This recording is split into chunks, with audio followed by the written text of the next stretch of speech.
My name is Chidi. My wife, Adiz, was my world, my quiet place in the chaos of Lagos. That all changed the day I found her underwear, the black lace ones I bought for our anniversary, in my best friend's bed. In that single, sickening moment, my life twisted into a nightmare. I'm a simple mechanic from Lagos. My hands are perpetually stained with grease, but I always thought my heart was clean. In a city that never sleeps, a man needs an anchor, and Adiz was mine. Our small flat in Surulere wasn't just a home, it was my heaven. I'd come home, my body aching from wrestling with engines, and her laugh was the only balm I needed. She sold beautiful fabrics at Balogun Market, a place as loud and colorful as she was. Our evenings were filled with her stories about the day, about the women who came to buy bright Ankara prints and shining lace. Those evenings on the balcony felt like a sacred ritual, a brief pocket of peace carved out of the relentless Lagos hustle. The air, thick with the smell of rain-dampened earth and the distant fumes of traffic, would carry the irresistible aroma of the suya Kunal had inevitably bought on his way home. We would sit there, the three of us, our shoulders almost touching on the small bench, passing the spicy, tender meat between us as we watched the city's pulse in the form of endless headlights snaking below. I remember thinking, with a deep and profound certainty, that this was the pinnacle of existence. I would listen to Adiz's animated stories from the market, her voice a melody above the city's drone, and watch Kunal, my brother, nodding and laughing along. These moments were my anchor, the proof that my life was not just good, but perfect. I was a king in a small, concrete castle, flanked by my queen and my most trusted knight, shielded from the world's harshness by our shared loyalty.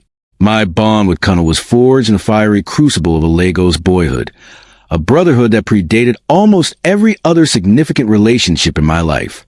We had navigated the sprawling, chaotic streets as children, sharing everything from a single bottle of Coke to the blame for windows broken by an errant football. He was the one who stood beside me when I buried my father, his silent presence a pillar of strength when my own legs threatened to buckle.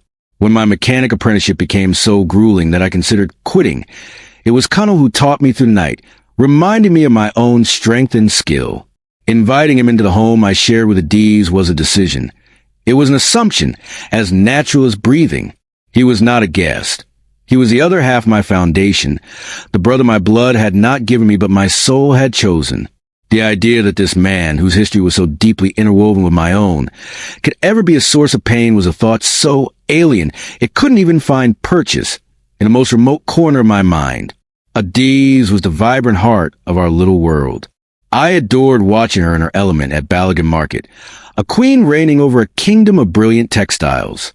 She moved with a confidence and grace that seemed to tame the market's wild energy, her laughter cutting through the cacophony of haggling vendors and jostling crowds. When she came home, she brought that energy with her, filling our small flat with the scent of her perfume and the vivid colors of her stories. She would describe the characters she met, the intricate dance of negotiation, the joy of a customer finding the perfect fabric for a wedding. To me, a man who dealt in the stark, greasy mechanics of engines, she was pure magic. Her presence transformed our humble apartment from a mere collection of rooms into a sanctuary, a place where the grime of my day was washed away not by water, but by the sheer force of her vitality. She was my counterpoint, the music to my silence, the color to my monochrome world. Our flat in Surulere was more than just walls and a roof. It was a living testament to the life we were building. Every object held a memory, a piece of our shared story. On the wall hung a slightly crooked photograph from our wedding day, capturing a moment of pure, unscripted joy. The sofa, worn and sagging in the middle, was where we'd collapse in laughter after long days, where Deez would rest her head on my lap while I told her about a particularly stubborn engine I'd finally conquered.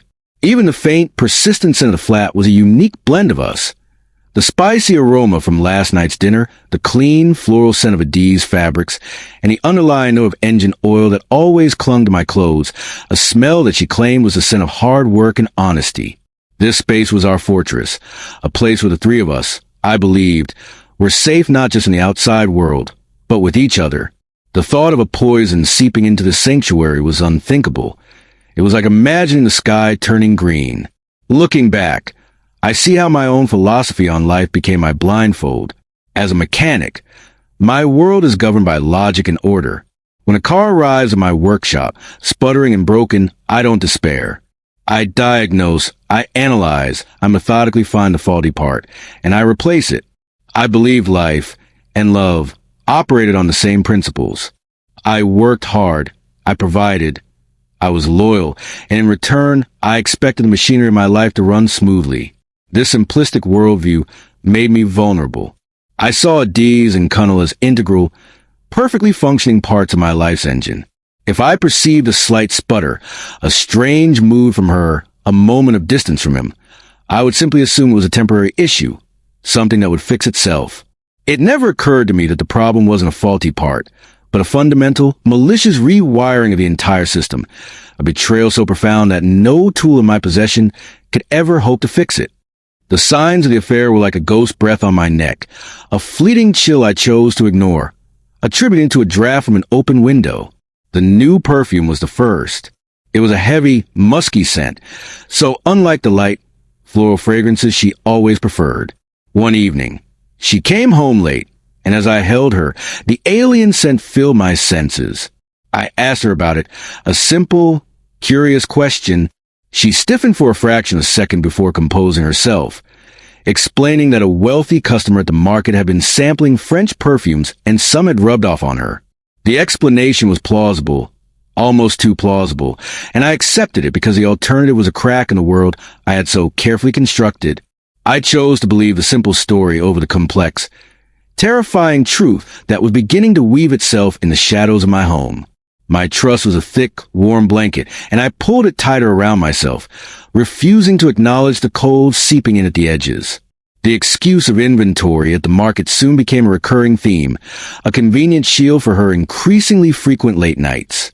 I remember one particular Thursday, a day I had finished work early, hoping to surprise her.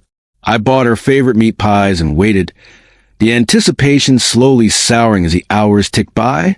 The sun went down, casting long shadows across our living room, and the pies grew cold on the table. When she finally walked in long after midnight, she was armed with a detailed, almost rehearsed, story about a massive new shipment of lace that had to be cataloged immediately. She painted a picture of chaos and stress, and I saw the supposed exhaustion in her eyes. I felt a pang of guilt for my own impatience, chiding myself for being selfish. I was a man who understood hard work. How could I begrudge her the same? I chose to see a diligent businesswoman, not a deceitful partner. I saw what I wanted to see, a wife as dedicated to her work as I was to mine. More unsettling than excuses was the emotional chasm that had begun to open between us. It was a sudden break, but a slow, creeping drift. There were moments when I would be telling her a story, something about my day at the workshop, and I would look into her eyes and see nothing. She was physically present, nodding and smiling in all the right places, but her spirit was somewhere else entirely, in a place I was not welcome. Her touch, which had once been my greatest comfort, became hesitant and fleeting. She would pull away from embrace, blaming the heat or tiredness from a long day. I tried to bridge this gap, suggesting we take a trip, just the two of us, to the coast, or even just spend a whole Sunday doing nothing but being together. Each suggestion was met with a gentle but firm refusal, always accompanied by a practical reason that made my romantic notions seem foolish and ill-timed.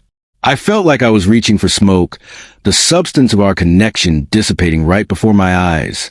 My mind, trained to find logical solutions, worked tirelessly to rationalize the evidence away. I became my own betrayer's best advocate, constructing elaborate justifications for every red flag. The distance in her eyes? It was the immense pressure of running a business in a place as competitive as Balagan Market. Her late nights? A sign of her ambition. Something I should be proud of, not suspicious. The new perfume? A simple, innocent encounter. I even factored Cunnel into my rationalizations. He had been quiet and withdrawn lately too, so I concluded that the stress of Lagos was getting to them both. I told myself that my role as a husband and friend was to be a steady, supportive presence, not a paranoid interrogator. Every doubt I had was met with a fierce internal rebuttal. To suspect Adiz was to dismantle my perception of love itself. To suspect Cunnel was to declare my entire life's judgment of character a complete failure. The emotional cost of suspicion was too high, so I paid the price of ignorance instead. The very structure of our life together became a tool for their deception. Cunnel's presence in our home, which I had always seen as a symbol of our unbreakable bond, was the perfect cover.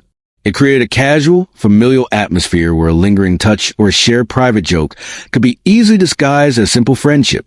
If I walked in on them talking quietly, it was just Cunnel seeking advice from Adiz, or them planning a surprise for me. Their shared life with me provided a constant, plausible deniability for their secret life from me. The trust one had placed in him, the brotherly love, was a weapon they wielded against me in my own home. My trust wasn't just a passive state. It was an active blindness, a stubborn refusal to see the developing horror. I had built a fortress to keep the world out, but I had failed to realize that the greatest threat was already inside, sleeping down the hall and lying next to me in my own bed. The day my world shattered began with the sky weeping over Lagos. An angry, relentless downpour turned the streets into shallow rivers and my workshop into a murky pond. The water crept over the threshold, pooling around the tires of half-repaired cars, and my boss, sighing at the heavens, sent us all home. As I navigated the flooded roads, a small, unexpected spark of happiness ignited within me. The rain was a nuisance, but it was also a gift. An entire afternoon unplanned and free to spend with Adiz. I imagined the look of surprise on her face, the way her eyes would light up. We could share a pot of tea, listen to the rain drum against the roof, and just be together, insulated from the wet, chaotic world outside. This simple, joyful anticipation was the cruelest prelude to the horror that awaited me, a final moment of blissful ignorance before the fall. The moment I stepped into the flat, the hopeful feeling evaporated, replaced by a profound and unsettling stillness. The air was heavy, stagnant. I called her name, Adiz, but the only response was a faint echo of my own voice, sounding hollow and foreign in the silence. Our home, usually so full of life, the sound of the radio, the smell of cooking, the hum of her presence, felt desolate, like a place that had been abruptly abandoned. It wasn't just empty, it felt wrong, as if the very soul of the space had been carved out. I walked through the living room, my wet boots leaving dark prints on the floor, a trespasser in my own life. A nameless dread, cold and sharp, began to creep up my spine. Something was out of place, a discordant note in the familiar symphony of my home. Then I saw it. Cunnel's door, which was almost always kept firmly shut, was slightly ajar. I can't explain the force that pulled me towards it. It wasn't a conscious decision, but a primal, magnetic pull, a subconscious understanding that the answer to the wrongness I felt lay beyond that door. My heart began to pound a heavy, frantic rhythm against my ribs as I pushed it open. His room was just as I expected. Meticulously neat, his clothes folded, his books stacked. But my eyes were not drawn to the orderliness. They were pulled, as if by a physical force, to his bed, to his pillow, and there, tucked just under the crisp white edge of the pillowcase, was a small, familiar glimpse of black. A tiny patch of lace, a stark, dark secret against the clean white linen. The world seemed to tilt on its axis, and for a moment I couldn't breathe. Time itself seemed to freeze as my mind struggled to process what my eyes were seeing. I knew that lace. It was etched into my memory with the precision of a beloved blueprint. I remember the day I bought it in a small, expensive shop I had no business being in. I remembered holding it up, the delicate fabric feeling foreign in my callous mechanic's hands. I had imagined her wearing it, the black lace against her skin, a secret shared only between us, a symbol of our intimacy. It was a gift for our anniversary, a private treasure meant for my eyes only. Now, here it was, discarded and half hidden in the bed of my best friend, my brother. It was a violation so profound, so absolute, that my brain initially refused to accept it. It was a piece of a puzzle from a completely different box, a nightmare bleeding into my waking life. My hand trembled as I reached out and pulled it free from under the pillow. It was undeniably hers. The world went silent. The drumming of the rain outside faded away, and the only sound I could hear was a deafening roar of blood rushing in my ears. A coldness, deeper and more terrifying than the rain-soaked chill I'd brought in with me, spread from my chest through my entire body, turning my limbs to lead. I sank onto the edge of Cunnell's bed, the very bed where the ultimate betrayal had taken place, and the piece of lace lay in my palm like a venomous scorpion. Hours might have passed, or maybe only minutes. I sat there, a statue carved from grief, as every memory I cherished of the two of them replayed in my mind, each one now twisted and poisoned by this new, horrific knowledge. I was no longer my home. I was at a crime scene, and the victims were my heart, my trust, and the life I thought I knew. The sound of a key turning in the lock was like a gunshot in the tomb-like silence of the flat. It jolted me from my catatonic state, the cold dread instantly igniting into a simmering, focused rage. I had spent hours drowning in the evidence of their betrayal, and now one of the architects of my ruin was about to walk through the door. I remained seated on the edge of Cunnell's bed, a sentinel guarding the scene of the crime. I heard her footsteps, light and untroubled, and then the sound of her humming a cheerful tune from the radio. That sound, a melody that had once been a source of simple joy, now felt like a shard of glass in my ear. It was the sound of her ignorance, her blissful unawareness that her secret world had been violently exposed, and her judge was waiting for her just a few feet away. She walked into the living room, a smile on her face, likely assuming the flat was empty. "Chidi, you're home early," she said, her voice catching as she finally saw me emerge from Cunnell's room. Her smile didn't just vanish. It was ripped from her face, replaced by a mask of instant, guarded alarm. Her eyes, which I had once considered the most honest part of her, darted around, assessing the situation with the frantic speed of a cornered animal. She saw my face, stripped bare of all warmth and affection, and she saw the room I had just exited. In that single loaded moment, before a single word of accusation was uttered, she knew she was caught. Her posture changed, her body stiffening as she braced for the impact of the confrontation she must have always known was a possibility. I didn't shout or scream. My rage was too deep, too profound for such a simple release. I walked slowly toward her, my movements deliberate, my eyes locked on hers, letting the suffocating silence stretch between us.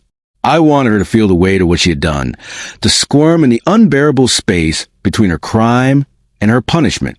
I stopped a few feet in front of her and slowly, dramatically, opened my hand.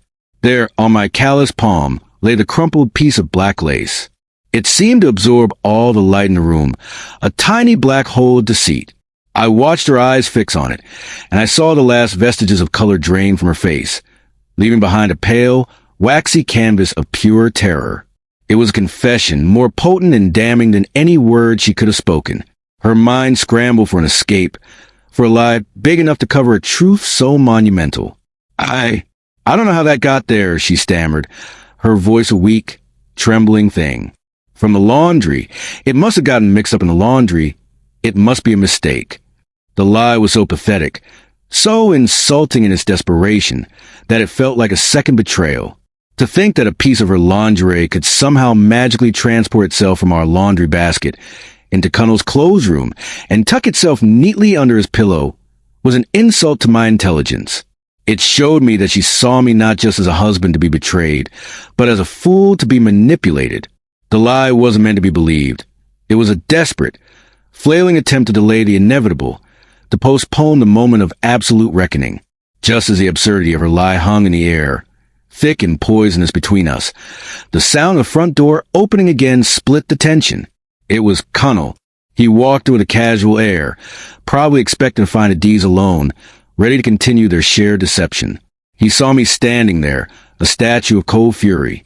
He saw the black lace in my hand, and he saw Adiz' terrified, ghostly white face. The triangle was complete.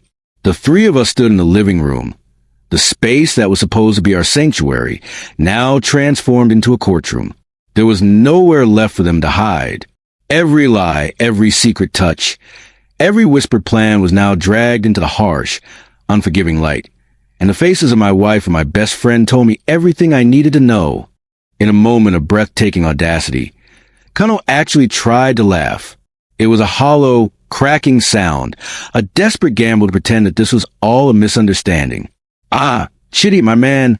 Wedding day happened," he said, forcing a wide, unnatural smile onto his face as he took a step towards me. He clapped me on the shoulder, a gesture of camaraderie that was so grotesquely out of place it felt like a physical assault. It was the ultimate act of disrespect, an attempt to reduce my world-shattering discovery to a simple neighborhood squabble that could be laughed away. He didn't see a heartbroken husband. He saw a problem to be managed, a simple-minded mechanic who could be placated with a backslap and some easy charm. In that moment, he wasn't just my betrayer. He was my enemy, mocking the very foundations of my life. The rage that had been a cold, heavy stone in my gut erupted into a volcano of pure fire. My body moved before my mind could command it, shrugging off his hand as if it were a venomous snake. "Don't touch me," I said. The voice that emerged from my throat was not my own. It was a low, guttural snarl, shaking with a primal fury I never knew I was capable of possessing. It was the voice of a man who had been pushed past the absolute limit of his being, a man who had lost everything and therefore had nothing left to fear. The last remnants of the easygoing, trusting Chidi were burned away in that instant, replaced by a stranger fueled by the agony of a dual betrayal. The space between us crackled with a dangerous energy, and the fake smile finally dissolved from Cunnell's face as he recognized the man he had created. I needed to shatter their world as completely as they had shattered mine. I needed to force the ugliness of their actions out into the open, to make them confront the sordid reality of what they had done to me, to us. "Was she good?" I asked, my voice dripping with venom. "Was my wife good?" The question was a deliberate act of cruelty, designed to strip away their last defenses and humiliate them in the rawest way possible.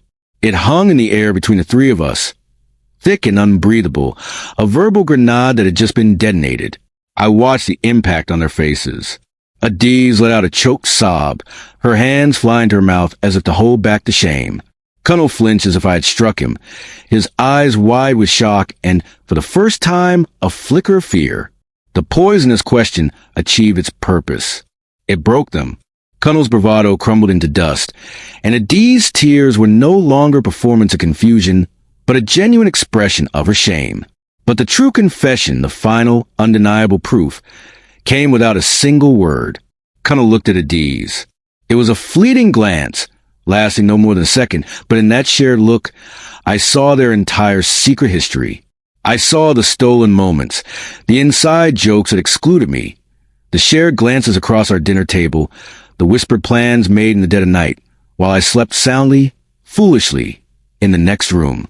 It was a silent, telepathic acknowledgement of their guilt, a confirmation of their alliance against me. That single look was more damning than 1,000 spoken confessions. It was a story of my life being rewritten before my very eyes. A deafening silence descended upon the room once more, but this time it was different. It was a silence of utter devastation, the quiet that follows a catastrophic explosion. The three of us stood frozen in our tableau of betrayal. Adiz's quiet sobs were the only sound, a miserable soundtrack to the ruin of our lives. Cunnell stood helpless, his lies exhausted, his true character laid bare, and I stood there, filled with a white-hot rage that had nowhere to go. There was nothing left to say, nothing left to break. They had already taken a sledgehammer to the entire structure of my existence. In my own home, surrounded by the two people I had loved and trusted most in the world, I had never felt so utterly, terrifyingly alone. The fortress had fallen, destroyed from within. The days that followed were a blur of suffocating silence. The flat, once my heaven, felt like a tomb. I spent my nights on the worn-out sofa, staring at the ceiling, listening to them whispering in their rooms, a constant, tormenting reminder of my shame. One day, I ran into Mom Nkechi, an old woman who sells roasted corn by the roadside. She has a way of looking at you that sees past your face and into your heart. She saw the pain on my face and said, "Chidi, the heart is like a calabash. Once cracked, it can still hold water, but it will always leak. Don't let anger turn your heart to stone. Forgive, but do not forget. Let your pain teach you to see with both eyes now, not just one." That night, I packed a small bag. I left the home I had built and the life I had loved. It's been a year. I'm still a simple mechanic, but I am no longer simple-minded. I see Cunnel and Adiz sometimes from a distance. They look like strangers. Mama Nkechi was right.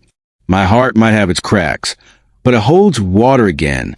I am building a new life, one founded on self-respect, not blind trust. What would you have done in my place? Let me know in the comments.